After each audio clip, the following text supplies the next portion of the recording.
Ils sont des ministres, représentants des congrégations religieuses et des associations ou encore directeurs techniques des ministères et institutions sous tutelle auxquels s'ajoutent des personnes ressources et ils ont tous pour charge de faire réussir l'initiative présidentielle pour l'éradication de la mendicité infantile au Tchad. La prééminence de la question et l'enjeu sont rappelés par le ministre d'État, secrétaire général de la présidence de la République, Dr Galingote Gata, qui voit en ce phénomène un des problèmes les plus sérieux et les plus difficiles de la société tchadienne. C'est une question humainement inacceptable. Ça frotte la dignité humaine, ça frôle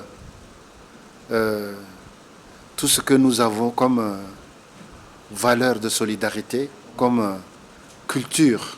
Cela prendra certes du temps, mais il faut commencer tout de suite, énonce le ministre d'État. Le maître mot de la rencontre est la réglementation des écoles coraniques. Cela nécessite une offre éducative adaptée. Pour le ministre de l'Éducation nationale et de la promotion civique, Moussa Kaddam, par ailleurs membre du comité de pilotage, il faut cette fois-ci s'attaquer aux racines. Cette fois, et au niveau du sommet de l'État, il y a cette préoccupation. J'espère que le comité pourra vraiment s'attaquer à cette question. Vous savez, pour l'éducation nationale, un enfant, il est une préoccupation pour le système éducatif de 3 ans à 5 ans pour la petite enfance et pour la maternelle, et de 6 ans, voire jusqu'à 16 ans, puisque l'éducation est obligatoire jusqu'à 16 ans. Quand à 16 ans, 17 ans, 20 ans, 25 ans, l'enfant aura compris qu'il n'a rien appris dans le monde, un métier quelconque.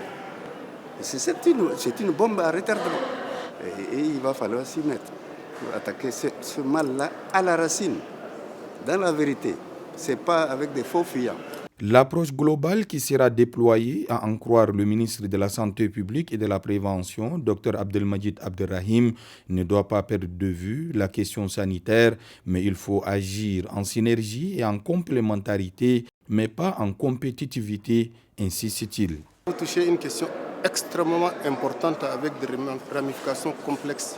Et ces enfants doivent être intégrés dans ce qu'on appelle la protection sociale en santé, c'est-à-dire la couverture santé universelle.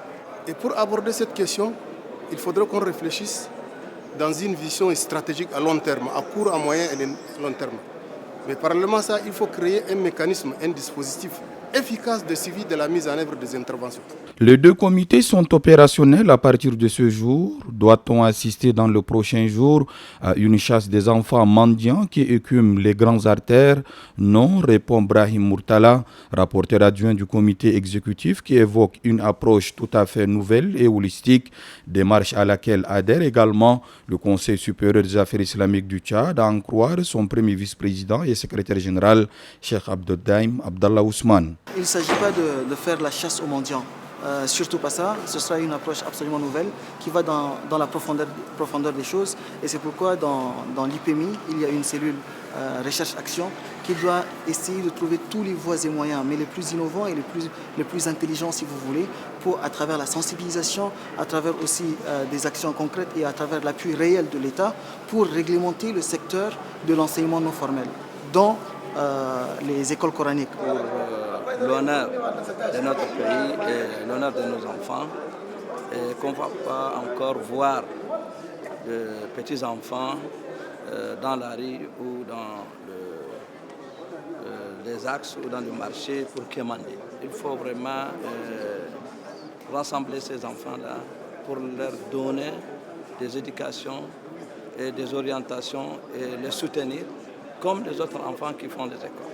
Qu'ils soient du comité de pilotage ou du comité exécutif, les membres sont appelés à rendre opérationnel l'IPMI. La responsabilité individuelle et collective est engagée par le ministre d'État qui invite tous les acteurs concernés à apporter tout leur savoir-faire et leur dynamisme.